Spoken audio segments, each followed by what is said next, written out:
My husband took me to the hospital gala like I was part of his outfit. Just smile and nod.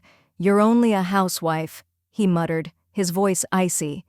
When the mysterious donor arrived in his tuxedo, the room shifted. He walked past the doctors without even looking at them, came straight to me, wrapped me in a tight embrace and burst into tears. "I built this entire wing for you, Sarah. You were the only person who believed in me 40 years ago. I never married, because I never forgot you." Wesley's face drained of color.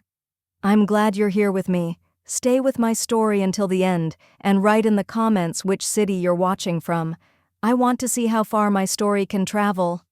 I stood in front of my bedroom mirror, clasping the pearl necklace Wesley had given me on our 20th anniversary. The pearls were cool against my skin, each one a tiny, polished lie of sophistication. At 62, I had perfected my role.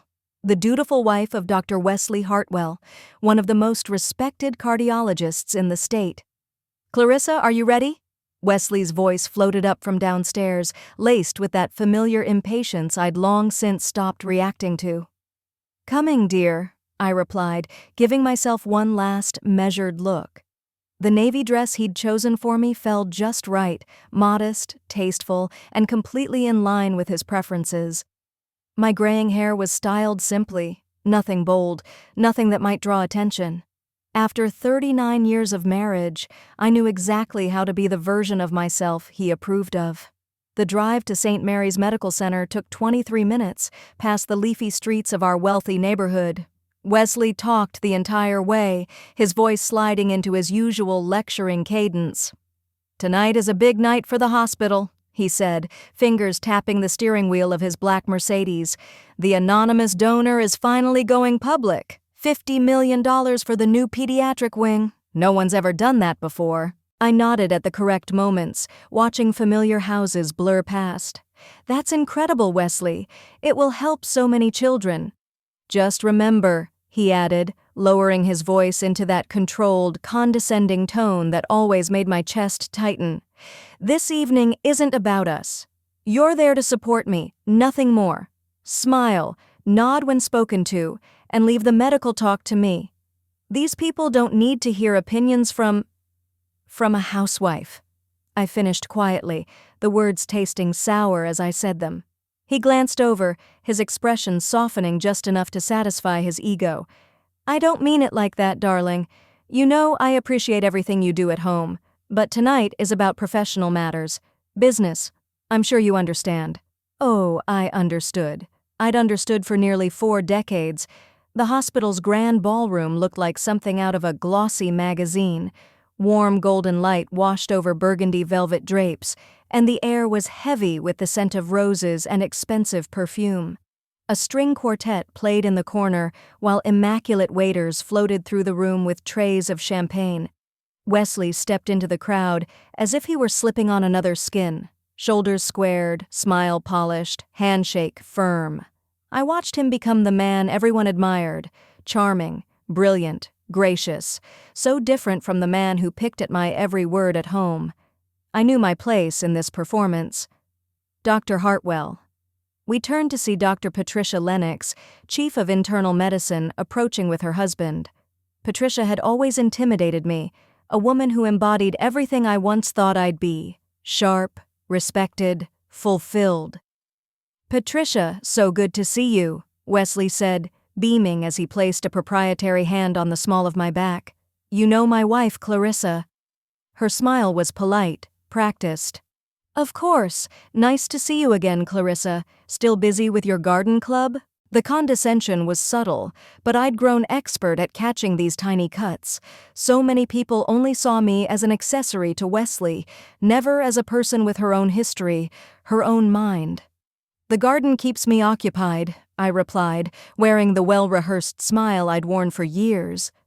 "How lovely," she said, already turning back to Wesley. "Now tell me about your latest research. I heard you're developing a new minimally invasive technique." I faded into the background as they launched into medical jargon, terms I understood perfectly, but was never invited to engage with. The irony stung.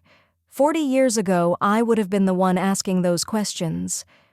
Earlier that evening, Elena, our housekeeper, had helped me dress. As she fastened the pearls around my neck, our eyes had met in the mirror. She rarely commented on what she witnessed in our home, but she didn't need to. Her silence carried more truth than most words. She'd seen the small humiliations, the constant corrections, the way Wesley kept me in a carefully decorated box. "Mrs. Hartwell," she had said softly, "you look beautiful tonight, like the smart lady I know you are." The memory of her kindness warmed me now as I stood alone in the middle of a glittering room full of people who didn't really see me. The evening went on as expected. Wesley introduced me to donors and colleagues with the same rehearsed line every time. "This is my wife, Clarissa. She takes wonderful care of our home." Each introduction was a velvet-wrapped reminder. This is your place, this is your function. Eventually, I excused myself and slipped away to the ladies' room for air. In the marble-lined bathroom, I faced my reflection again. When had I become this version of myself? When had I allowed my edges to be sanded down until I was almost invisible?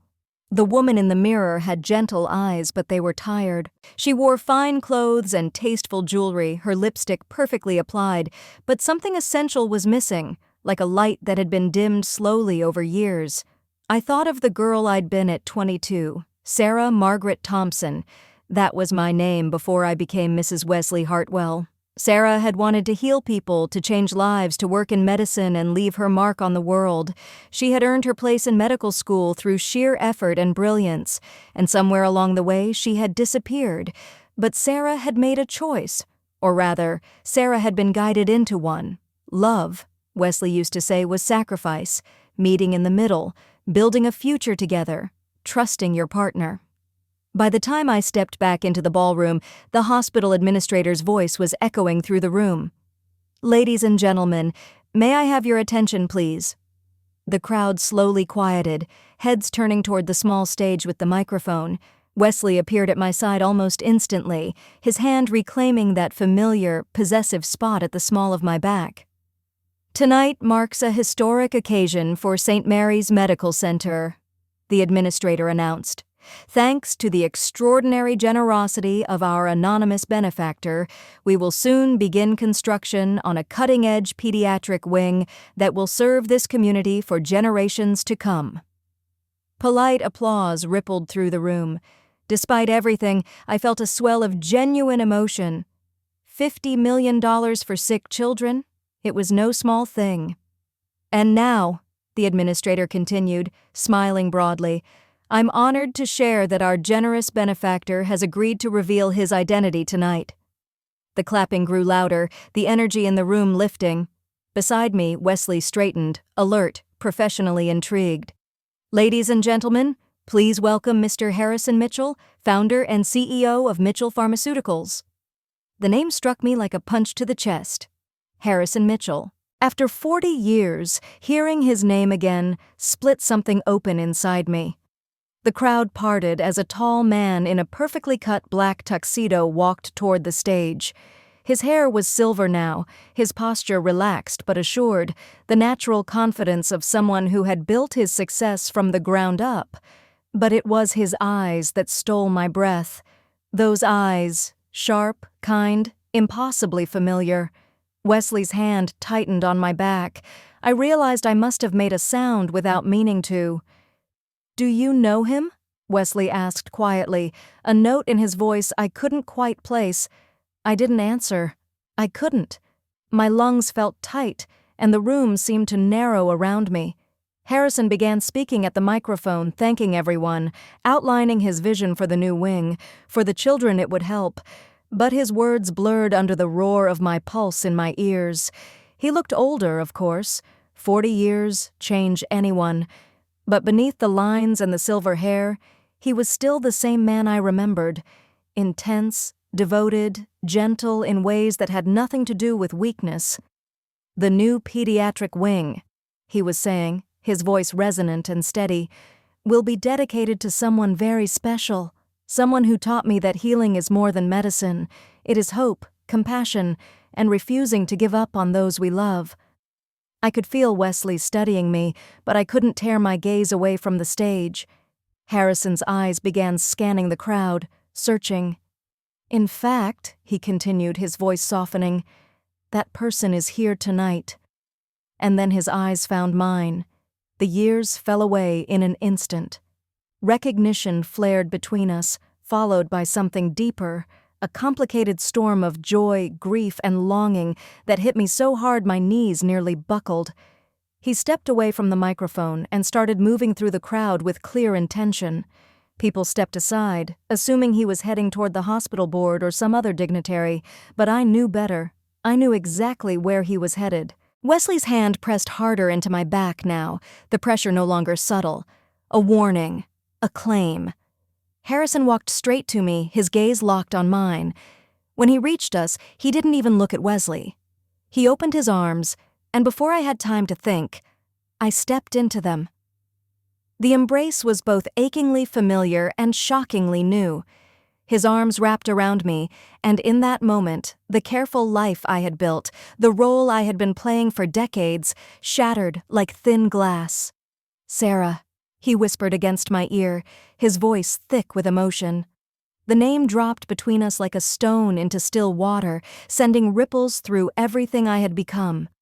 When he pulled back slightly, his hands resting gently on my shoulders, his eyes shone with unshed tears. "I built this wing for you, Sarah," he said, his voice carrying clearly in the suddenly hushed ballroom. "You were the only one who believed in me 40 years ago." The silence was absolute. I could feel Wesley's disbelief like heat beside me, and the weight of 100 curious stares pressing down. Harrison's voice strengthened, sure and unwavering. "I never married because of you." Wesley's face was chalk white now. The quiet that followed felt endless, stretching thin and fragile. I stood there suspended between two lives, the safe, suffocating existence I had crafted with Wesley, and the fierce, wild dreams I had buried so deep I'd nearly erased them. Wesley's grip slid from my back to my arm, firm and possessive, less like a husband and more like a man trying to keep control of a situation slipping away. "I think there's been a misunderstanding," Wesley said, his voice controlled, refined, but edged with a danger only I would recognize. "My wife's name is Clarissa." Harrison didn't look at him. His gaze never left mine. "Her name was Sarah when I knew her," he replied calmly. "Dr. Sarah Thompson, one of the most brilliant medical students I ever had the honor to study beside." Dr. Sarah Thompson. The title hit me like another blow, knocking loose memories I'd fought to keep buried. Long nights in the medical library, the thrill of solving complex cases, the fierce conviction that I would make a difference. The woman I had been before I became Mrs. Wesley Hartwell. "Sarah doesn't exist anymore," I managed to whisper, my voice so faint it barely felt like it belonged to me. Harrison's expression softened, and for a brief moment I could see past the powerful executive he'd become to the young medical student I once knew so well. "She does," he said quietly. "She's standing right in front of me." The murmurs around us grew louder, the crowd sensing drama even if they didn't understand its source. I could feel their stares, their curiosity, their silent judgment pressing in on me. This was never how tonight was supposed to go. Nothing in my carefully controlled life allowed for this. "Perhaps we should continue this conversation in private," Wesley cut in smoothly, his professional charm snapping back into place even as his eyes glittered with cold anger. "I'm sure Mr. Mitchell has many guests to attend to." But Harrison didn't move. "Actually," he replied, "I was hoping to speak with Sarah, Clarissa, about a position I have in mind for the new wing, Administrative Director of Pediatric Services." The words hung in the air like a dare. Administrative Director, a real job, a serious role, a bridge back into the medical world that had once been my passion, my calling. Wesley let out a sharp, humorless laugh. "I'm afraid my wife isn't qualified for that kind of responsibility," he said. "She's been out of the medical field for, well, decades." The condescension in his voice sparked something hot inside me. Shame, anger, regret, all of it tangled together. Harrison's reply poured fuel on that spark. On the contrary, he said evenly, I've kept track of Sarah's academic record. She graduated summa cum laude from Johns Hopkins as an undergrad. She completed 2 years of medical school before, he paused deliberately, before other priorities took precedence. Other priorities. That was the gentle version. The harsher truth was that Wesley had persuaded me that love meant giving up my own ambitions, that a good wife centered her husband's career ahead of her own, that trying to do both was selfish and unfair to the family we were supposed to build. Medical school was a long time ago, I said softly, even though a part of me wanted to shout that I still remembered every anatomy lecture, every diagnostic algorithm, every late-night study session. Things change. People change. Do they? Harrison asked, his voice quiet but unyielding. Or do we just tell ourselves they do so we can live with the decisions we've made? The question cut straight through me. I could feel Wesley vibrating with fury at my side, outraged by this public challenge to his version of our life. If you'll excuse us, Wesley said tightly, placing a firm hand on my elbow. My wife and I should— Harrison interrupted by reaching into his jacket and pulling out a small white card. I was hoping to give you this, he said. Our fingers brushed as I took it, and the touch sent a shock through me I hadn't felt in 40 years. The card was simple, his name, a phone number, and on the back, in his handwriting, the door is always open. H. Wesley tried to glance at what was written, but I instinctively curled my fingers around the card, hiding it from view. Think about it, Harrison said, his voice meant only for me but still audible in the hush. The children we could help, the lives we could save, the work that still needs to be done.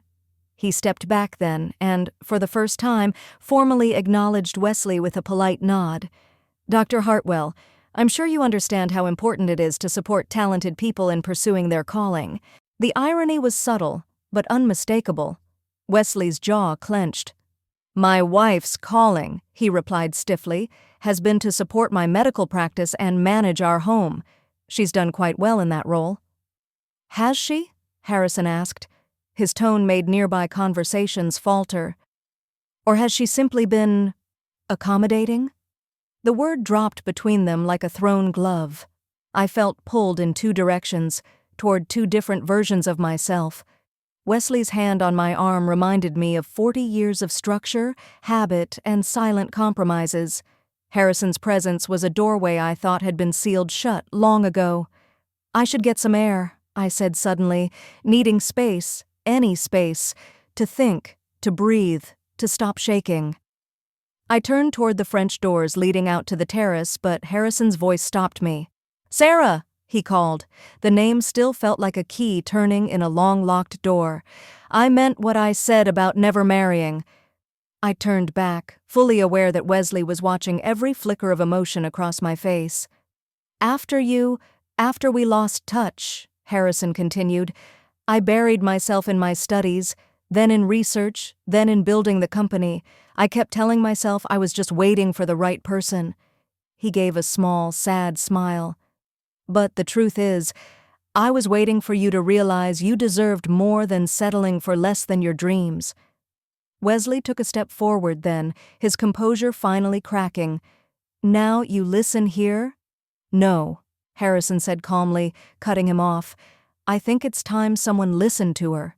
He turned to me again, his eyes intense but not unkind. What do you want, Sarah? Not what anyone else expects of you, not what they've decided for you. You, what do you want? Such a simple question, and utterly devastating. When was the last time anyone had asked me that? When was the last time I had allowed myself to ask myself? I glanced around the ballroom at the doctors, the researchers, the world I might have stepped into long ago. Then my gaze shifted to Wesley, his face flushed, his anger barely contained, more outraged at losing control than at losing me. I began, then faltered, the words jamming in my throat. The words felt strange on my tongue, as if they didn't quite belong to me. She wants to go home, Wesley answered for me, his tone leaving no room for disagreement. This has been more than enough excitement for one night. But I didn't move. Something in Harrison's presence, in the way he looked at me as if the woman I once was still existed, held me in place. The position, I heard myself say. What would it involve? Wesley's fingers dug into my arm in warning, but for the first time in decades I ignored him. Harrison's face brightened. Overseeing the coordination of pediatric services across departments, he said, working directly with families to organize care, developing programs that address not only medical treatment but emotional support as well. His voice grew more animated as he spoke. It's exactly the kind of holistic care you used to talk about. Real patient advocacy, with the authority to actually change things. Patient advocacy. The phrase unlocked a memory so sharp it almost hurt. I was 21 again, sitting in a lecture hall, scribbling notes as a professor spoke about patient-centered care. I'd raised my hand and asked how hospitals could support families of children with chronic illnesses, not just the children themselves. The professor had praised my question, said it showed the kind of thinking that made great physicians. Wesley had been in that same lecture hall. That was the day we met. He'd come up to me afterward, admiring my question, charmed by my passion for helping children. "You're wasting your talent on pediatrics," he'd told me on one of our early dates. "Cardiology is where the real money and prestige are. Adults who can actually appreciate what you're doing." But for me, it had never been about money or prestige. It had always been about the children. "I'd have to think about it," I said at last, my voice steadier than I felt. Wesley's grip on my arm tightened to the edge of pain. "Clarissa, we will discuss this in private." "Yes," Harrison said, though his eyes stayed on mine. "Of course, just don't think about it for too long. Some opportunities come with expiration dates." He gave Wesley a courteous nod, then looked back at me. "It was good to see you again, Sarah. Truly good." As he walked away, swallowed up by the crowd of admirers and colleagues, I realized I was trembling. The business card in my hand felt almost hot, as if it had its own pulse. Wesley steered me toward the exit with rigid determination, cutting short conversations with a tight smile and brief nod. The drive home passed in heavy silence, broken only by the controlled rhythm of his breathing, a sign I knew all too well. It meant he was holding something in, building his anger layer by careful layer. Our house on Magnolia Heights Drive looked exactly as it had when we'd left: pristine lawn, impressive facade, warm lights glowing in the windows. And yet it felt cold. Elena had left a single lamp on in the living room, as she always did, a small attempt to soften our return. It wasn't until the front door closed behind us, and Wesley turned the lock, that he finally let his composure crack. "What the hell was that?" he demanded. I set my purse down on the marble console table, buying myself seconds I desperately needed. "I'm not sure what you're referring to." "Don't," he snapped. The polite mask was gone now. "Don't insult my intelligence, Clarissa. You know exactly what I'm talking about." I turned to face him and, for the first time in years, really saw him, not as my husband, but as a man I had once chosen. The charm had been stripped away, leaving something colder, sharper. "Harrison Mitchell is someone I knew in medical school," I said carefully, "before we met." "Harrison Mitchell," Wesley repeated, his voice dripping with sarcasm. "Who just happens to be worth $800 million and just happened to donate $50 million to the hospital where I work." He gave a harsh, humorless laugh. "And how convenient that he somehow forgot to mention this little connection in any of our meetings." "Maybe because there was nothing to mention," I replied. "Nothing to mention," he echoed, stepping closer. His voice dropped into that deceptively calm register I'd learned to fear. "He called you Sarah. He said he built an entire wing for you. He offered you a job, and you stood there like what, Wesley?" I asked quietly. "Like you were actually considering it," he bit out. The accusation hung between us, and the worst part was that it was true. For a brief, reckless moment in that ballroom, I had considered it. I had let myself imagine another kind of life, one where my mind mattered, where my voice wasn't carefully edited, where I was more than someone's wife. It was a shock, I said finally. I haven't seen him in 40 years. But you knew he'd done well for himself. No, Don't lie to me, Wesley snapped, his voice rising. You don't react like that to someone you barely remember. You don't light up like that for a casual acquaintance. Light up. Had I? I thought of the way it had felt to be truly seen again, seen as the woman I once was, not just the role I played. I was surprised, I repeated softly. That's all. Wesley studied my face for a long, tense moment, as if searching for proof of something he couldn't quite name. Then, without another word, he turned and strode over to the bar cart in the living room. 40 years, he muttered, splashing himself a generous pour of scotch. 40 years I've given you everything. A beautiful home, financial security, social status. I've protected you, provided for you. I've never asked for anything but loyalty. Loyalty. The word felt strange now, heavy with meanings I hadn't questioned in a very long time. And I have been loyal, I said quietly. Have you? He turned toward me, glass in hand. Because tonight, in front of half the medical community, it didn't look like loyalty. It looked like a woman ready to throw away everything we've built for some fantasy of what might have been. That's not the point, Wesley snapped. He offered you a job, Clarissa. A job you're not qualified for. A job you haven't earned. A job you couldn't possibly handle after spending 40 years as a housewife. Every word was chosen like a scalpel, designed to cut. He didn't care how it felt to be dismissed and reduced to my marital status in front of a room full of professionals, only how it reflected on him. How it made me look, how it made him look, his tone implied. Never once, how it made you feel. Maybe I could handle it, I said. The words surprised me as much as they seemed to shock him. For a moment, his eyes widened, and then he laughed. Handle it! Clarissa, you haven't worked outside this house in decades. You've never managed a budget larger than our household expenses. You've never supervised staff or dealt with complex administration. What makes you think you can just walk into a major medical center and run an entire department? Each question landed like a small slap, carefully reminding me of how small my world had become, how dependent I supposedly was on the life he'd given me. But something inside me, something I thought had been asleep for 40 years, stirred. I completed 2 years of medical school, I said quietly. I had a 4.0 GPA.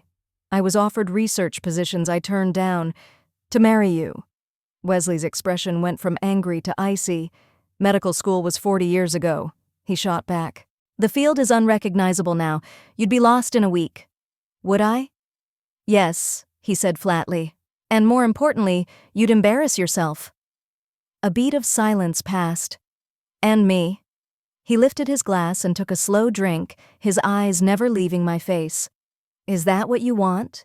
To make a spectacle of yourself chasing some middle-aged fantasy because an old flame showed up with more money than sense?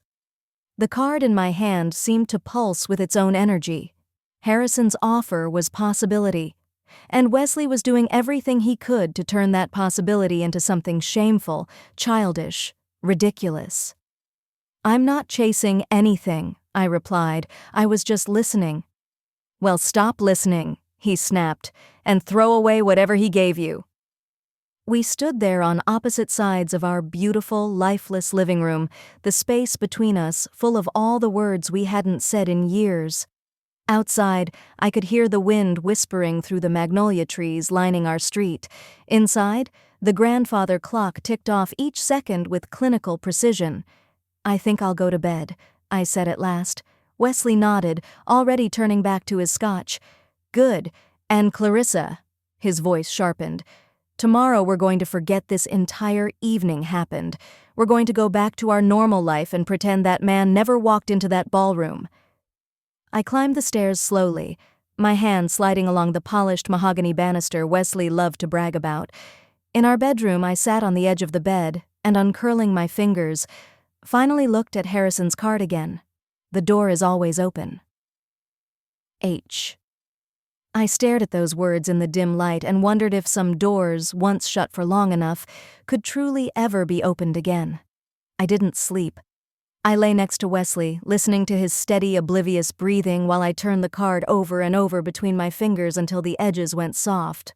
Every time I closed my eyes, I saw Harrison at the gala, older, distinguished, but with the same burning intensity in his eyes that I remembered from medical school. Sarah Margaret Thompson.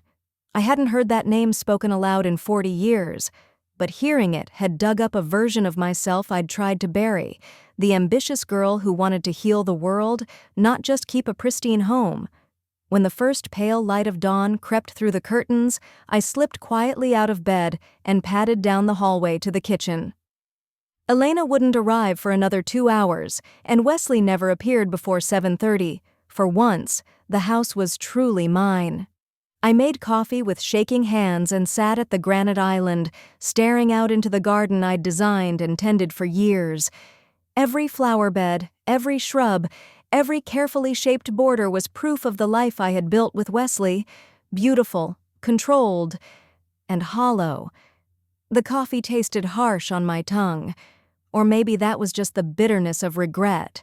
Memories I had forced into silence began to surface. The way Harrison used to study, completely absorbed but always willing to stop and help anyone who was struggling. The way he'd explain complex concepts so clearly that everything suddenly clicked into place. He had never been brilliant just for the sake of ego. He cared deeply about medicine, about his future patients, about doing better than good enough. He would linger after lectures to ask professors about cutting-edge treatments, not to show off, but because he couldn't stand the idea of people suffering when there might be a better way.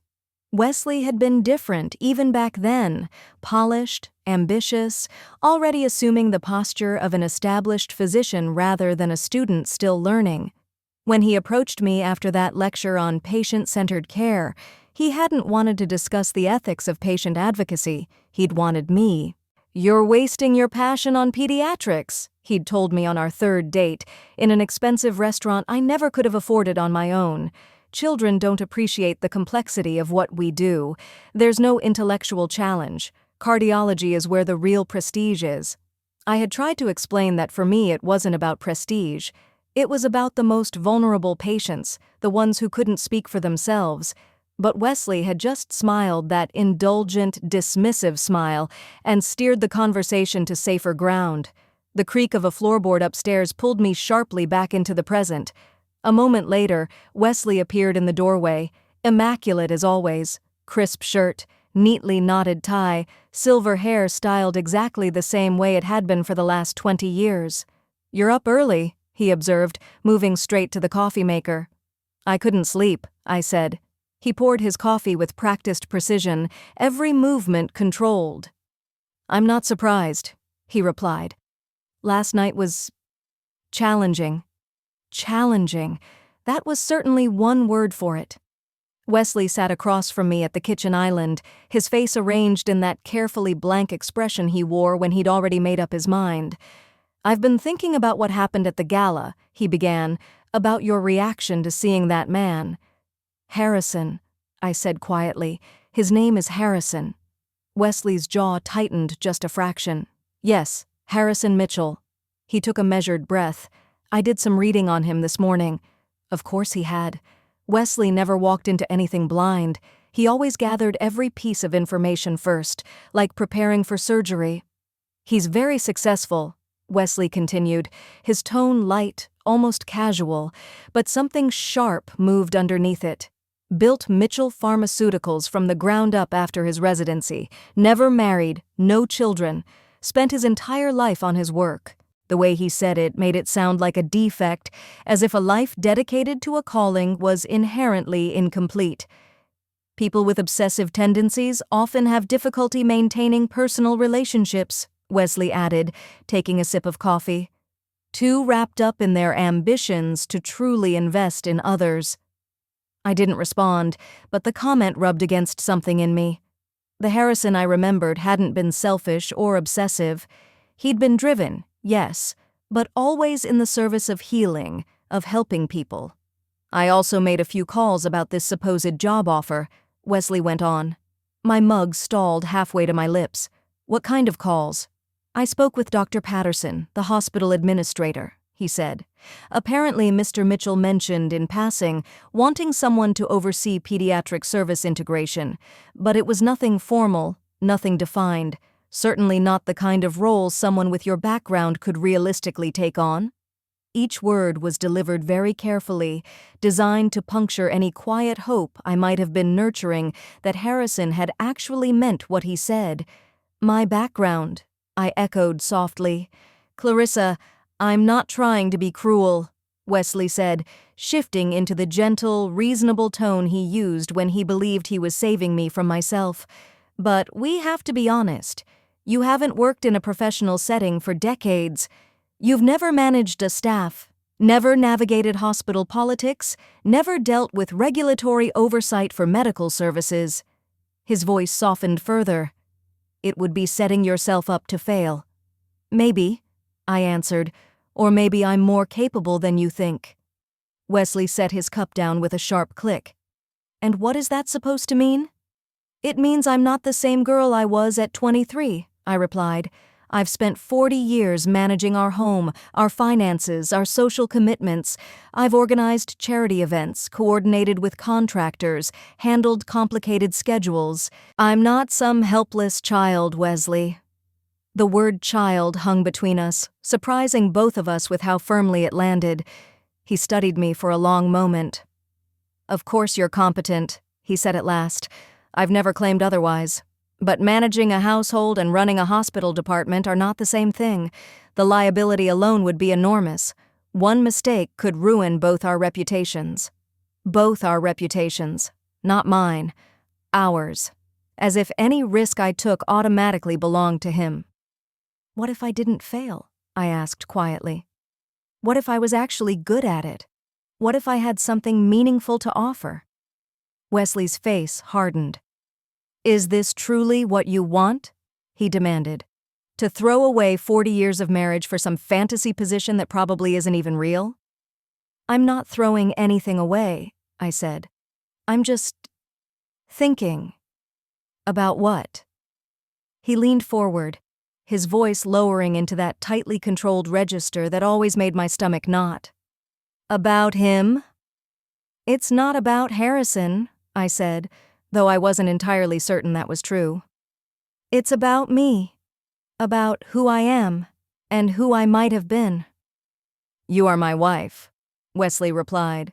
You're the woman I've loved and taken care of for 40 years. Isn't that enough? The question sat between us like a test I hadn't agreed to take. Was it enough? Had it ever truly been? I need some air, I said abruptly, pushing back my chair. I'm going to work in the garden for a bit. Wesley nodded, though his expression remained tight. Just promise me you'll think this through before you do anything impulsive. We have a good life, Clarissa. Don't let one night of nostalgia ruin everything we've built. I stepped out into my meticulously kept garden and drew a deep breath, letting the scent of jasmine and damp earth calm me. This space had always been my refuge, the one corner of our home that was entirely mine. Wesley had no interest in gardening, so he had left it completely under my control. Sitting on the stone bench beneath the old oak tree, I pulled Harrison's business card from my pocket and studied it again. Thick, quality paper, minimalist design, elegant, professional, understated. I found myself wondering what his life had really looked like over the past 40 years. Wesley had painted a picture of a sterile, lonely existence. Work, work, and more work. But what if that wasn't the truth? What if Harrison had simply chosen a life that allowed him to pursue his passion without apology? My phone buzzed in my pocket, a text message from an unknown number. Sarah, I hope you don't mind me reaching out directly. I got your number from the hospital directory. I wanted to apologize if I put you in an uncomfortable position last night. That was never my intention. I just wanted you to know that my offer was completely genuine. If you'd like to talk more, I'll be in town for the next few days. No pressure, just a conversation between old friends. Harrison. I read the message 3 times, my heart pounding. He'd called me Sarah again, and he was serious. I started typing a reply, then erased it. Harrison, it was good to see you too. The offer is unexpected. I'm not sure what to think. Delete. I tried again. I appreciate you reaching out. Last night was overwhelming. Delete. Thank you for your message. I'd like to talk. My finger hovered over the send button for a full minute before I finally tapped it. His reply came almost instantly. Would you like to have coffee this afternoon? There's a small cafe called Rosemary's on Elm Street. Very quiet, very private. Two noes. I knew Rosemary's, a little independent place in the Arts District, the kind of cafe Wesley would never step into, never even think to look for me at. The kind of place where two old friends could talk without becoming hospital gossip. I'll be there, I typed, hitting send before I could talk myself out of it. After that, I stayed in the garden for a long time, just watching the sun climb the sky. A part of me felt guilty, as if agreeing to see Harrison was some act of betrayal. But a larger part felt something I hadn't felt in years: anticipation. For the first time in decades, I was about to do something purely for myself. When I went back inside, Wesley had already left for the hospital. Elena was in the kitchen, humming as she prepped what looked like his favorite breakfast casserole for the next morning. "Good morning, Mrs. Hartwell," she greeted me, her smile warm as always. "You look very thoughtful today." Elena had been with us for 15 years. In that time, she had seen everything. The way Wesley spoke to me, the decisions he made for us without asking my opinion, the subtle dismissals. She never commented directly, but sometimes I caught a look in her eyes that felt almost protective. "Elena," I said on impulse, "what do you think about people making big changes later in life?"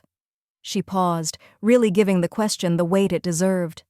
"I think life is too short to spend it being someone you're not," she answered. "My grandmother was 65 when she left my grandfather and moved to Mexico to open a restaurant.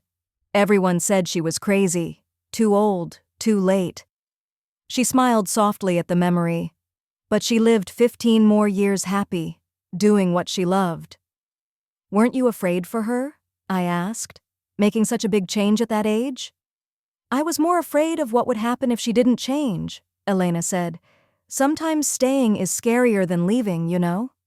Her words stayed with me as I went upstairs to shower and dress. In my walk-in closet, surrounded by the wardrobe Wesley preferred, subtle, refined, age-appropriate, I reached for something different. Instead of my usual conservative blouse and slacks, I chose a soft blue sweater that made my eyes look brighter and a pair of jeans I almost never wore. Nothing dramatic, nothing scandalous, just something that felt more like me. As I dressed, my gaze landed on a box tucked away on the top shelf. I dragged over the step stool, pulled it down, and lifted the lid. My medical school textbooks. I had kept them when we moved into this house, insisting to Wesley that I might want to reference them someday. He'd rolled his eyes and said it was pointless to hang on to outdated books, but he'd allowed me to store them in the attic. At some point I had moved them into my closet, though I couldn't remember when or why. I pulled out my old anatomy textbook and flipped through pages I had once known like scripture. The margins were full of my handwriting. Questions, diagrams, notes, connections only a hungry young mind would make. The girl who had written in those margins felt like a stranger now. She had been so sure of herself, so focused, so unafraid to raise her hand and challenge a professor. What happened to her? I knew exactly what. She fell in love with a charming, established doctor who told her that love required sacrifice, that a good wife put her husband's career first, that wanting both a family and a vocation was selfish. But sitting on the closet floor with that old book in my lap, I began to wonder if that young woman was really gone, or if she was simply buried under 40 years of carefully learned helplessness. At 1:45, I stood before the bathroom mirror, applying lipstick with slightly shaking hands. I didn't look younger exactly, but I looked present, awake. As I headed for the front door, Elena's voice floated from the kitchen. "Mrs. Hartwell, you look beautiful today, like yourself." Like myself. I couldn't remember the last time anyone had said that to me. The drive to Rosemary's took 12 minutes along tree-lined streets I almost never used. This part of town felt different. Bohemian, full of small galleries, independent boutiques, and people who looked like they'd written their own scripts instead of following someone else's. I found a parking spot across from the cafe and sat for a moment, breathing, gathering courage. Through the front windows I could see Harrison at a corner table, reading what looked like a medical journal. Even after 40 years, he still had that same intense focus. Taking a deep breath, I stepped out of the car and crossed the street. The bell over the door chimed as I entered, and Harrison looked up immediately. His face broke into a smile that was achingly familiar and yet transformed by time. "Sarah," he said, standing as I approached, "thank you for coming." He pulled out my chair for me, such a small gesture, but I suddenly realized Wesley had never once done that in 40 years of marriage. "I wasn't sure I would," I admitted as I sat. "But you did," he replied. "That says something." The barista came over, and without needing to think, I ordered a latte. Harrison asked for black coffee. Some things, it seemed, really hadn't changed. Once we were alone again, he leaned forward slightly, his expression earnest. "I owe you an apology," he said. "Last night I let my emotions get ahead of me. I shouldn't have put you in such an uncomfortable spot in front of your husband and all those people." "You were honest," I said softly. "I'm not very accustomed to that." Something shifted in his eyes, concern, recognition, maybe both. "Tell me about your life, Sarah. The real version, not the public one." The question was so simple, so direct, it knocked the air out of me. When was the last time anyone had asked me that? What I wanted, what I thought, what I felt? "I don't know if there is a real version anymore," I admitted. "I've been Mrs. Wesley Hartwell for so long, I'm not sure who Sarah is." "She's sitting right across from me," Harrison said gently. "I can see her." And somehow, impossibly, I believed him. Sitting with him in that quiet cafe, I felt something inside me slowly uncurl, like a fist that had been clenched for 40 years. Afternoon light filtered through the windows, laying soft shadows across his face, and for a moment I could see both men at once, the idealistic medical student I'd loved and the accomplished man he'd become. "I want to show you something," Harrison said, reaching into his briefcase. He pulled out a manila folder and set it between us. "The architectural plans for the pediatric wing." I hesitated. Looking at those plans would make everything real, no longer a wild fantasy, but something concrete and terrifying. "Go ahead," he encouraged quietly. "I designed it with you in mind." I opened the folder. The blueprints were stunning. More than that, they were visionary. Instead of the cold, clinical layout I expected, I saw bright, open spaces flooded with natural light, family areas integrated into treatment rooms, and play zones woven all through the clinical environment. "This section." Harrison pointed to a cluster of rooms near the entrance. "I see this as the Family Advocacy Center, a place where someone coordinates care between departments, helps families navigate the system, makes sure no child gets lost in the bureaucracy." As he spoke, his passion lit every word. This wasn't just a philanthropic project. It was a philosophy of care, a reimagining of what healing could look like. "It's exactly what you used to talk about in school," he added. "Remember that paper you wrote on integrative pediatric care? Treating the child and the family as a unit, not just the diagnosis?" I did remember. I had spent weeks on that paper, interviewing families, shadowing in pediatric wards, poring over research. It had been one of my proudest academic moments. "Wesley said that paper was a waste of time," I heard myself say. "He told me I was being too emotional about medicine, that real doctors keep professional distance." Harrison's expression darkened. "Professional distance has its place," he said, "but medicine without compassion isn't medicine. It's just technical repair work." I traced a line on the blueprint with my fingertip, seeing in those lines every dream I'd once had for my life.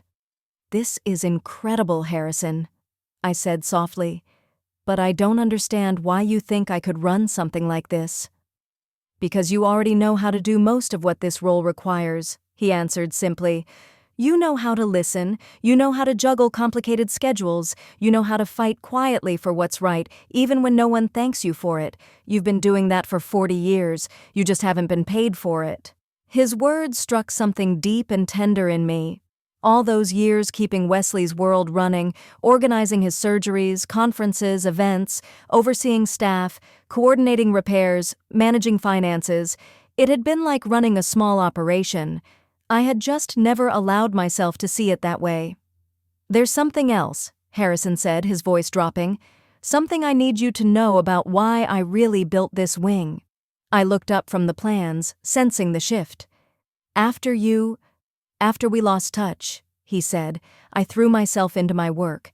I finished my training, graduated at the top of my residency, landed a prestigious fellowship. I told myself I was building the career we'd once imagined. He stared past me, out the window, as if watching ghosts walk by.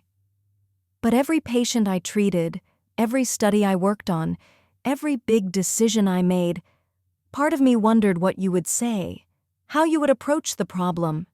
Harrison, let me finish, he said gently. I never married because I kept comparing everyone to you. Not to the girl you were at 22, but to the woman I knew you were meant to become. The brilliant, compassionate doctor you were supposed to be. The confession sat between us, heavy with 40 years of what if. You can't build your life around someone who doesn't exist anymore, I said quietly. But you do exist, he replied. You're sitting right here. His gaze met mine, steady, unwavering. Sarah, I've spent 4 decades building something I hoped would be worthy of the woman who believed in me when I was just a struggling med student, the one who convinced me I could change the world. Tears pricked my eyes, and I blinked them back. That's a lot to put on one person, I whispered. It's not pressure, he said softly. It's possibility. He reached across the table and lightly touched my hand. I'm not asking you to become someone new. I'm asking you to remember who you already are. The touch wasn't romantic so much as recognizing, like 2 pieces of a puzzle that had once fit together. I felt that same old spark of being truly seen, not as an accessory, not as a doctor's wife, but as a person with her own mind and calling. Tell me about the job, I said, needing something practical to hold on to. Harrison's expression brightened. The administrative director would coordinate care between pediatric subspecialties, he explained.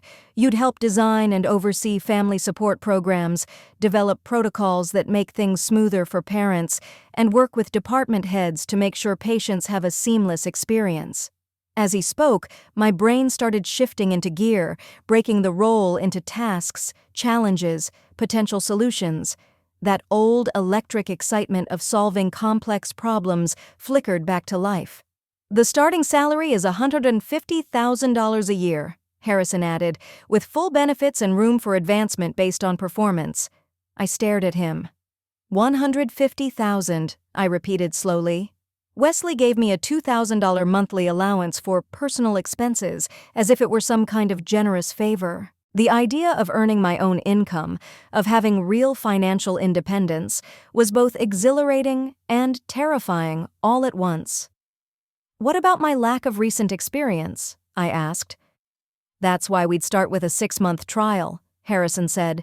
You'd shadow the current interim director, sit in on departmental meetings, learn the hospital systems, no pressure, no permanent commitment until we both know it's right.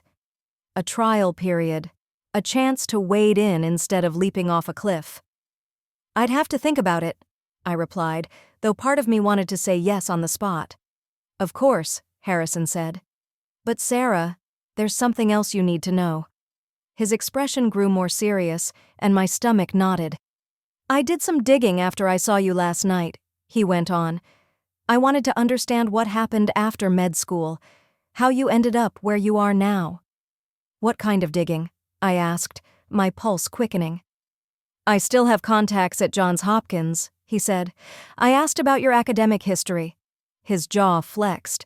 Did you know you were accepted into the pediatric residency at Children's Hospital? Fully funded, fast track to attending. The words hit me like a punch. That can't be right. Wesley told me I wasn't accepted anywhere. He said my grades weren't strong enough for competitive programs. Harrison's eyes flashed with something that looked very much like anger. Your grades were excellent, he said. Top 5% of your class. The residency director specifically remembered you as one of the most promising candidates they'd seen. The cafe seemed to sway around me. But I never got an acceptance letter, I whispered. The letters were mailed to your home address, Harrison said quietly, the same place you were living with Wesley after you got engaged. The realization crashed over me like cold water. Wesley had opened my mail. He had taken my acceptance letters. He had lied about my chances, then carefully steered me toward giving it all up. Oh my God, I breathed. Harrison leaned in, his expression full of concern. I'm sorry, he said. I honestly wasn't sure whether to tell you, but I thought you had a right to know. He lied to me. The words came out flat, almost detached, because the truth was too enormous to feel all at once. For 40 years he let me believe I wasn't good enough, I said slowly. He stole my life, Harrison. My voice was rising now, and a few people turned to look. He deliberately sabotaged my career and then spent 4 decades making me feel grateful for sacrificing it. Harrison reached across the table again and wrapped his hand around mine, steady and grounding. I know this is shattering, he said. I know it changes everything. But it also proves something important. You were never the failure he made you think you were. I looked down at his hand covering mine, trying to absorb the enormity of what I'd just heard. All those years of subtle jabs, of being told I wasn't cut out for professional work, of him insisting he was shielding me from a world I couldn't handle, all of it built on a lie. What am I supposed to do with this? I asked, my voice barely audible. That's up to you, Harrison answered. But Sarah, you have choices now. You have evidence that you were never meant to be just someone's wife. You were meant to be a doctor, a healer, someone who changes things. The sheer weight of possibility felt almost suffocating. For 40 years, I had accepted Wesley's version of events, his narrative about why my dreams had to die for the sake of our marriage. But if he'd been lying the entire time, if I'd been capable all along— I need to go, I blurted, pushing my chair back. I need time to think. Harrison stood as well, his eyes soft with understanding. Of course, he said. But Sarah, whatever you decide, please don't let fear be the one making the decision. You've lived under other people's limits for too long. As I gathered my purse, my hands still trembling, he pulled out another card and set it on the table. This has my personal cell, he said. Call me if you want to talk, anytime. And if you decide you'd like to see the hospital, to walk through what we're building, the offer is still there. I picked up the card and noticed how different it was from the sleek business card he'd given me the night before. This one was handwritten, warmer, more intimate. Thank you, I managed, for the coffee, for your honesty, for everything. Thank you for coming, he replied, for letting me explain. He hesitated, then added quietly, It's been 40 years since I've felt this hopeful about anything. The drive home blurred past in a whirlwind of emotion, rage at Wesley's betrayal, grief for the life I might have lived, fear about what I was supposed to do now. But beneath all of that, something small and stubborn was flickering to life, a faint flame of possibility I'd thought had been snuffed out long ago. When I turned into our driveway, Wesley's car was already there. He never came home before 6 unless something was wrong.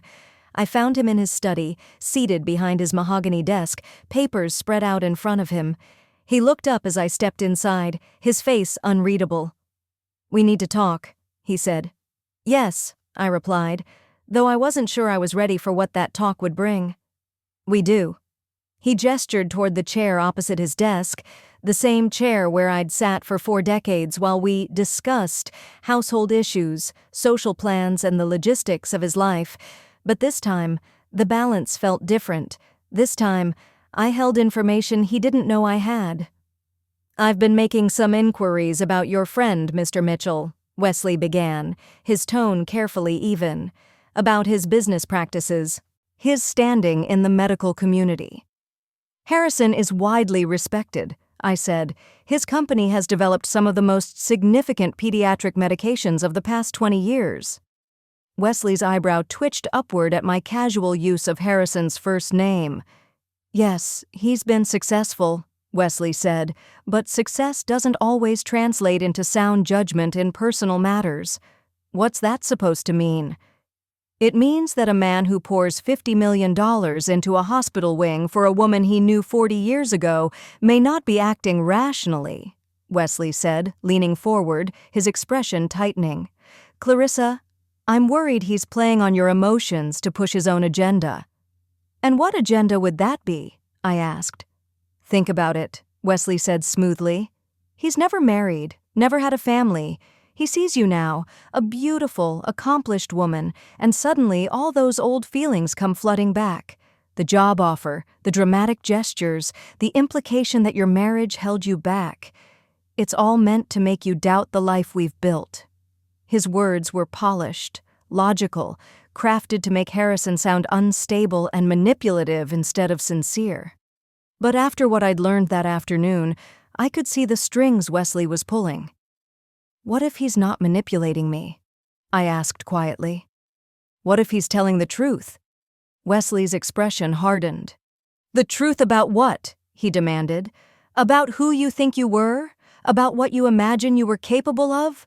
I took a breath, steadying myself. About what really happened with my residency applications. For a split second, his composure cracked.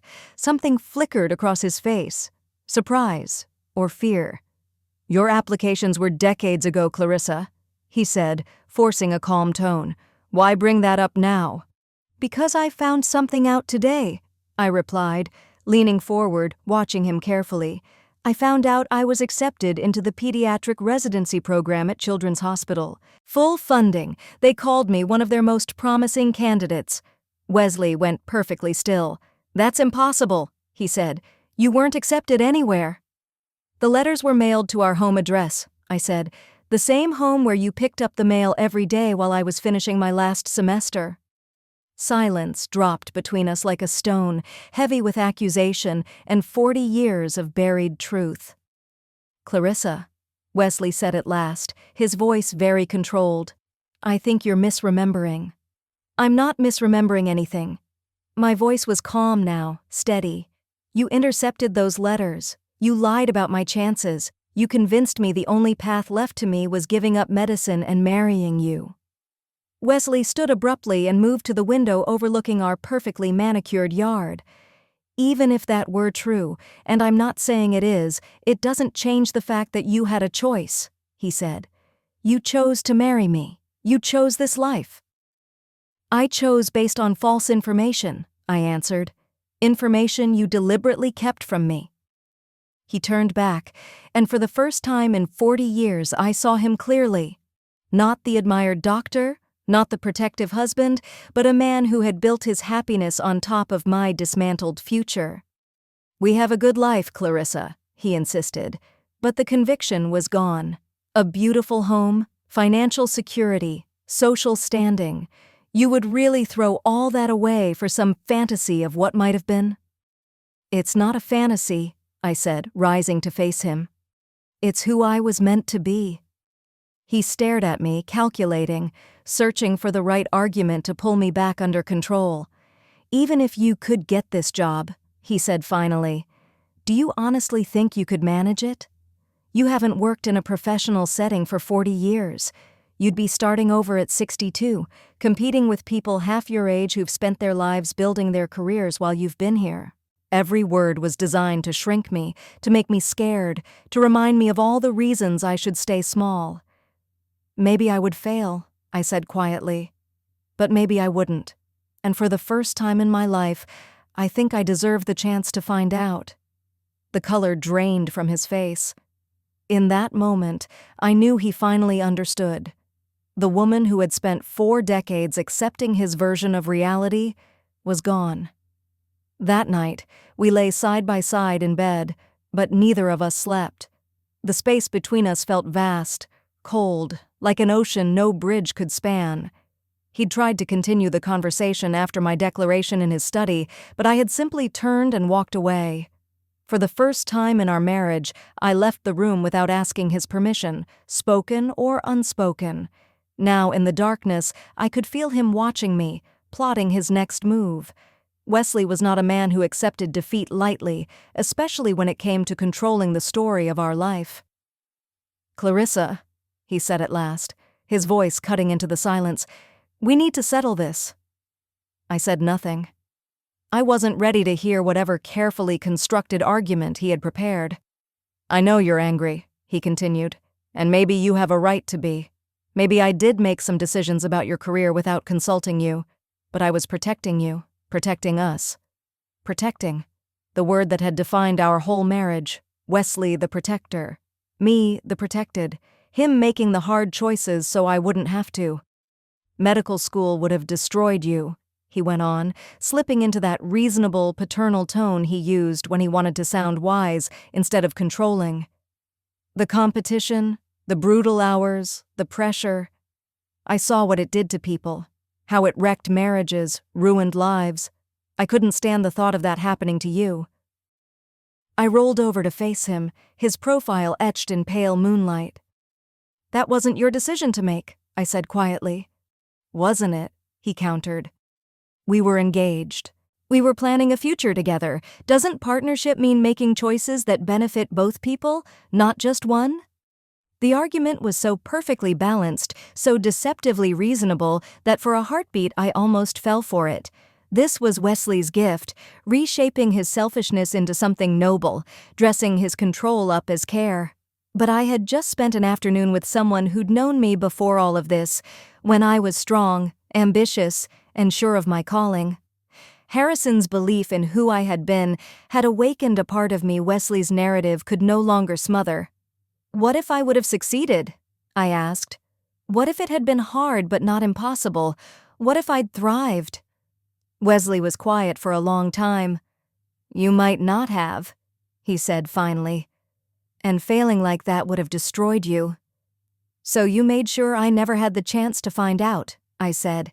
"I made sure you never had to risk everything on an uncertain outcome," Wesley replied.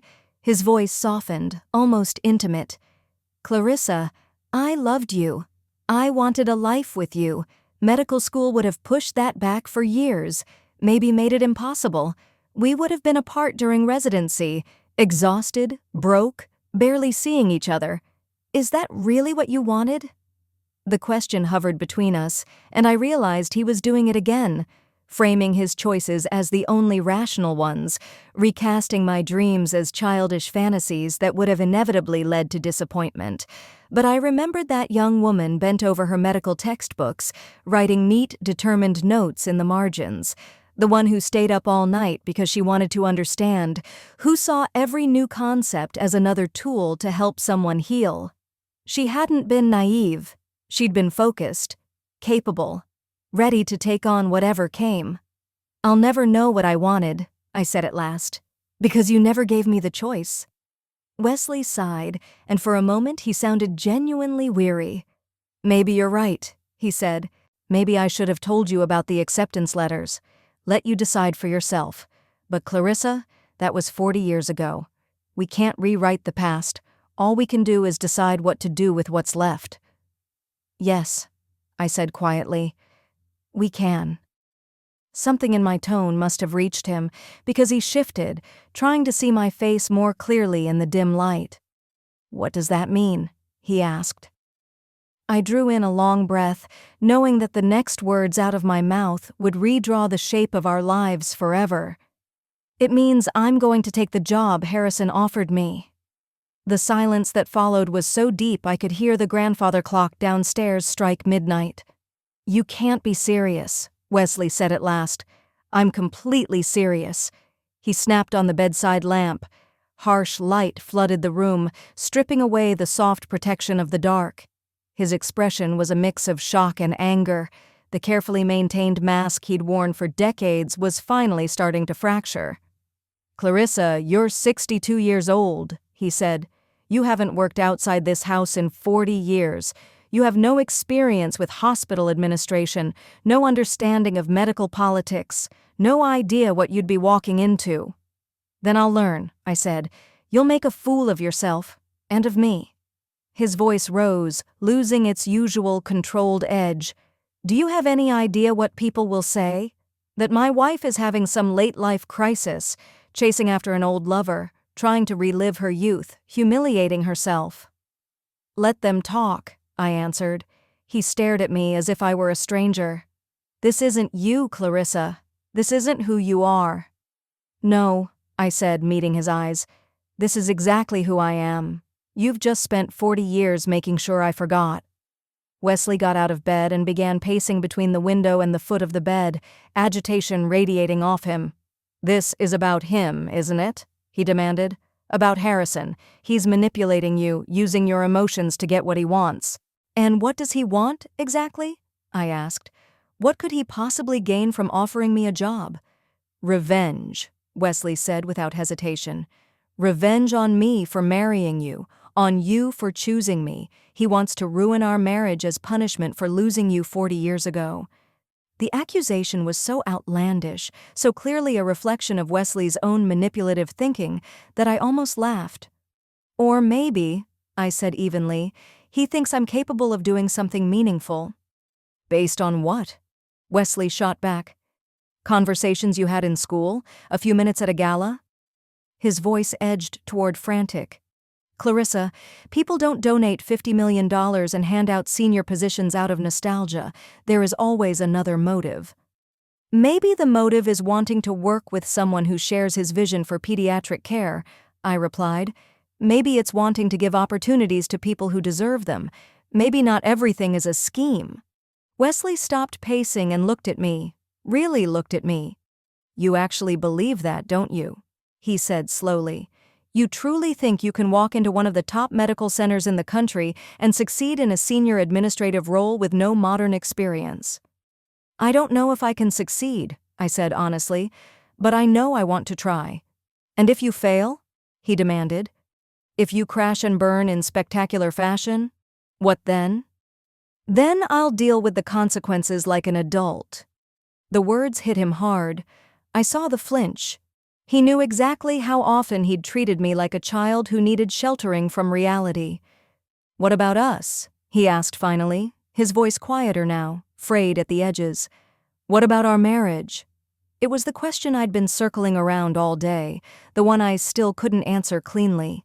"I don't know," I admitted, "but I do know I can't keep living like this. I can't keep pretending that being protected is the same as being loved." Wesley sank down onto the edge of the bed, suddenly looking far older than his 67 years.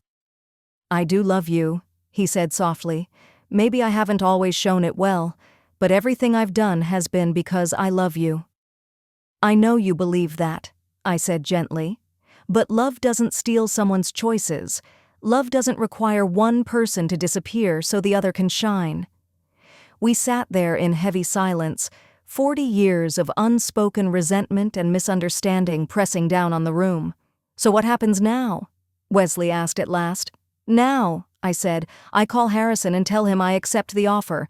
I start the trial period. I see if this is something I can actually do." "And if I ask you not to?" he said, his voice rough.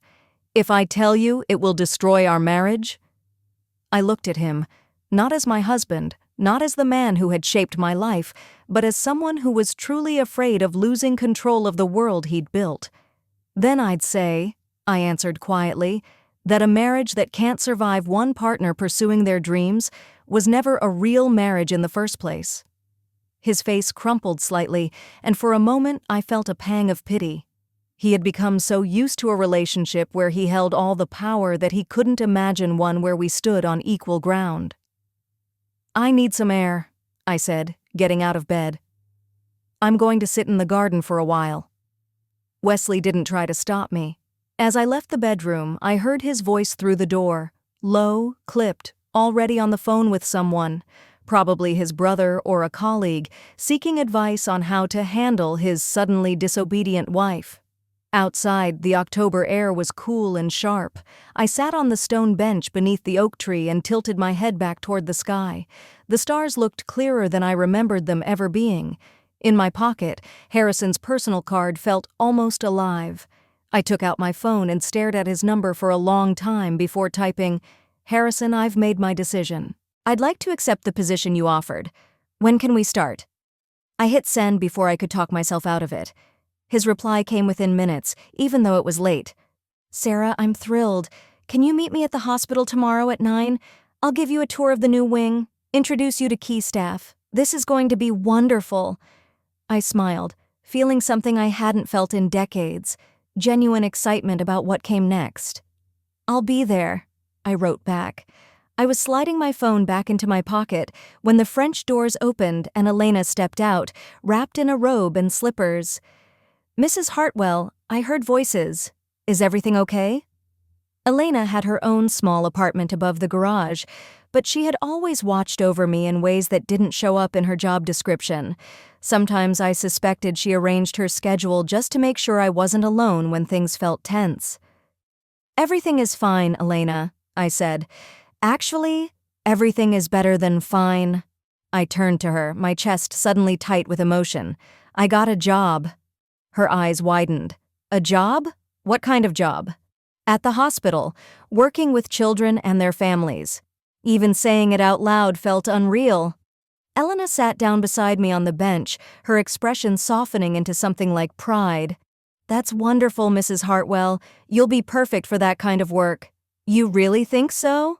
"I know so," she said firmly. "I've watched you for 15 years. The way you care about people, the way you solve problems, the way everything runs smoother when you're involved. Those families will be lucky to have you." Her confidence in me was unexpected and deeply moving. "Thank you, Elena. That means more than you know." We sat in silence for a while, just looking at the stars. Then she spoke again. "What about Dr. Hartwell? Is he happy about your new job?" I hesitated, choosing my words carefully. "Dr. Hartwell is concerned about changes to our routine," I said at last. Elena nodded, understanding more than I was saying. "Change is hard for some people," she replied, "especially when they're used to everything being a certain way." "Yes, it is." She smiled faintly. "But you know what my grandmother used to say? She always told me, 'A bird in a cage might feel safe, but it never learns to fly.' Her words hit me like a quiet revelation. "Your grandmother sounds like a wise woman," I said. "She was, and she would have liked you very much." Elena stood, tugging her robe tighter against the chill. "If you need anything for your new job," she added, "help with clothes, rides, anything at all, you just tell me." "Thank you, Elena, for everything." After she went back inside, I stayed in the garden for almost another hour, mentally sketching out my new life. Tomorrow I would walk through the hospital, meet the people I'd be working with, start to grasp the size of what I'd taken on. It was terrifying and exhilarating. When I finally went back indoors, Wesley was in bed, turned away from my side, breathing in that exaggerated way that meant he was pretending to be asleep. I dressed quietly in the bathroom the next morning, choosing an outfit for my visit, a navy blazer and gray slacks. Professional, but not overly formal. Downstairs on the kitchen counter, I found a note in Wesley's familiar handwriting. "Clarissa, I hope you'll reconsider this. We've built something beautiful together. Don't let an old fantasy destroy what's real." I folded the note and slipped it into my purse, not as something to cherish, but as a reminder. For 40 years, Wesley had been the one who defined reality for me. He'd told me which dreams were foolish, which ambitions were beyond me, and where my proper place was. But as I drove toward the hospital, toward Harrison, toward the chance to reclaim the person I'd once been, I realized something startling. The only fantasy had been the idea that I was meant to live so small. At exactly 9 a.m., I walked into St. Mary's Medical Center, navy blazer on, a leather portfolio in hand that I'd unearthed from the back of my closet. I was nervous, uncertain, and more alive than I had felt in years. Harrison was waiting in the lobby. When he saw me, his whole face lit up. "Sarah," he said, walking toward me with a smile that made my heart lift. "Welcome to your new life." 6 months later, I stood in my office overlooking the pediatric wing and watched the morning light pour through the large windows we'd insisted on in the design. The nameplate on my door read, Dr. Sarah Thompson, Director of Family Advocacy Services. It still felt strange and completely right at the same time. The transition hadn't been easy.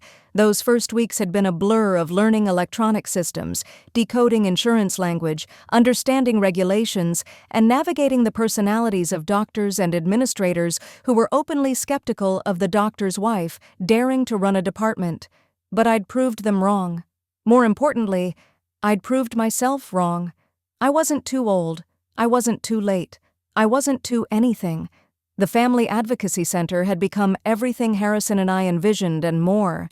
It was a haven where terrified parents could find someone to walk them through treatment plans, where kids facing months of procedures could get educational support and a bit of normalcy, where families making heartbreaking decisions could find both practical guidance and emotional shelter. Yesterday, I'd coordinated care for a 7-year-old girl with leukemia whose parents were overwhelmed by conflicting recommendations from 3 different hospitals. Last week, I'd worked with the social workers to secure temporary housing for a family whose premature twins needed an extended stay in the NICU. This morning, I had a meeting scheduled with the Hospital Foundation to discuss expanding our family support services.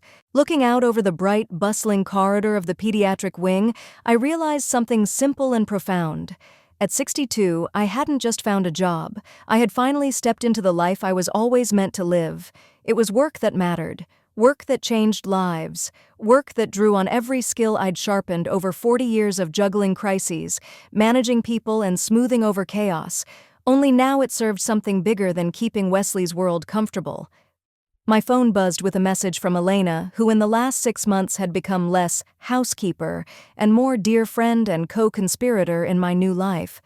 "How is the first day of your new life going? Remember to eat lunch." I smiled and typed back, "Wonderful and terrifying. Lunch at 12:30, I promise." The divorce had been finalized just a week earlier. Wesley had resisted at first, hiring an expensive attorney and threatening financial ruin if I walked away. But Harrison had quietly referred me to a lawyer who specialized in cases where one spouse had controlled the other's finances, and together we'd built a solid case for alimony. 40 years of unpaid labor in service of Wesley's career and comfort. The settlement ended up fair, enough for me to stand on my own without destroying Wesley's security. But more important than the money was what it represented, the freedom to discover who I was when I wasn't playing the part of Mrs. Wesley Hartwell.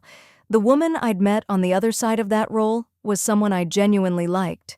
A soft knock at my office door pulled me from my thoughts. "Come in," I called. Harrison stepped in, holding 2 cups of coffee, wearing that now familiar expression. Warm, proud, careful not to presume more than I was ready to give. "Thought you might need this," he said, setting a cup on my desk. "Department heads meeting in 10 minutes. "Right, the quarterly review," I said, gathering my notes. That familiar flutter of nerves stirred in my stomach. 6 months in, I no longer feared total disaster, but I still felt the weight of responsibility for the families who relied on our center. "How are you feeling about presenting the expansion proposal?" he asked, settling into the chair opposite me. "Terrified," I admitted, "but hopeful. The numbers are strong. We've reduced average length of stay by 18%, improved patient satisfaction across all pediatric units, and our family support programs have a waiting list." "All of which proves what I already knew," Harrison said quietly. "You were born to do this." Our eyes met, and that gentle, steady warmth passed between us again. It wasn't the consuming fire of our 20s, it was something deeper, rooted in mutual respect, shared purpose, and the rare gift of being truly seen. We'd been careful, both of us.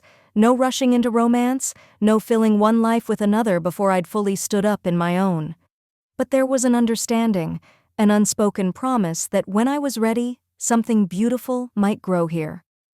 "I should get to the meeting," I said, standing and smoothing my black skirt, the one that made me feel capable and composed. Sarah, Harrison said as I reached for the door, no matter what happens in there, you've already exceeded everyone's expectations, especially mine. The meeting went better than I dared hope.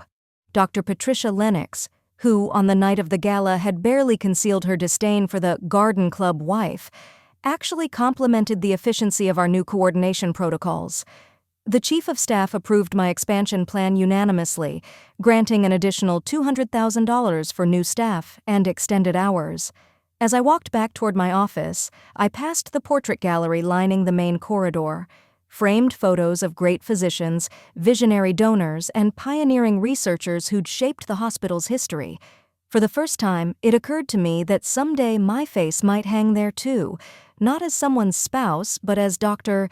Sarah Thompson, the woman who transformed family-centered pediatric care. The thought should have felt grandiose. Instead, it felt like a natural extension of the path I was already on. My phone rang just as I reached my door. Wesley's name lit up the screen, and I hesitated before answering. Since the divorce, we'd spoken only briefly and formally about practicalities, furniture, bank accounts, loose ends.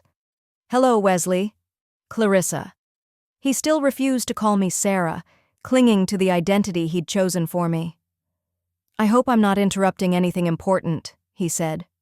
"I have a few minutes," I replied. "What can I do for you?" There was a pause. "I was calling to congratulate you," he said finally. "I heard about your expansion proposal. Patricia Lennox mentioned it at a medical society meeting." I blinked, taken aback by the unmistakable warmth in his tone. "Thank you," I said. "That's unexpected." "I know things didn't end well between us," Wesley continued, "and I know I made mistakes, big ones, but watching what you've accomplished these last 6 months, I'm proud of you, Clarissa. Truly proud." The admission startled me. It was the closest he'd ever come to acknowledging he'd been wrong about me. "I appreciate that, Wesley," I said quietly. "I know this hasn't been easy for either of us." "No, it hasn't," he agreed. Another pause. "For what it's worth, I think I finally understand why you had to go. I spent 40 years trying to shield you from failure, and I never gave you the chance to succeed." His insight was more than I'd expected from him. It hinted at real change, or at least honest reflection. "We both did the best we could with who we were back then," I said gently. "I don't regret our marriage, Wesley. But I don't regret leaving it either. I hope you're happy." "Really happy," Wesley said. "I am," I replied. "For the first time in a very long time, I am." After we hung up, I sat in my office for a while, looking out over the children's garden that had been part of Harrison's original design. Families moved through the space, parents pushing strollers, siblings laughing on adaptive play equipment, teenagers clustered on benches. They were all carrying the weight of having a sick child. Yet here they were, carving out small pockets of normalcy in this carefully planned sanctuary. This was my work now. Creating spaces, both physical and emotional, where healing could happen not just for patients, but for their entire families. A knock at my door pulled me back. "Come in," I called. Harrison stepped inside, but there was something different in his expression this time, an excited, almost nervous energy. "Do you have plans for dinner tonight?" he asked. "Nothing special. Why?" "Because there's something I want to show you," he said. "Something I've been working on for a while." Curiosity piqued, I agreed to meet him at 7 p.m. at an address he scribbled onto a piece of paper. It was in the Arts District, not far from the cafe where we'd had our first real conversation 6 months earlier. That evening, I drove through the tree-lined streets, passing galleries, small shops, and restaurants full of people who looked as though they'd written their own lives instead of following someone else's script. When I arrived, I found myself standing in front of a beautifully restored Victorian house. A small brass plaque was mounted beside the front door. Harrison waited on the porch, his expression a mix of excitement and vulnerability. "What is this place?" I asked as I walked up the steps toward him. "Read the plaque," he said softly. I looked down.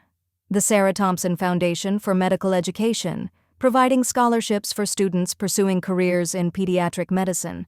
I stared, struggling to take it in. "Harrison, what did you do?" "I started a foundation in your name," he said. "Your real name." The words tumbled out as if he'd rehearsed them over and over.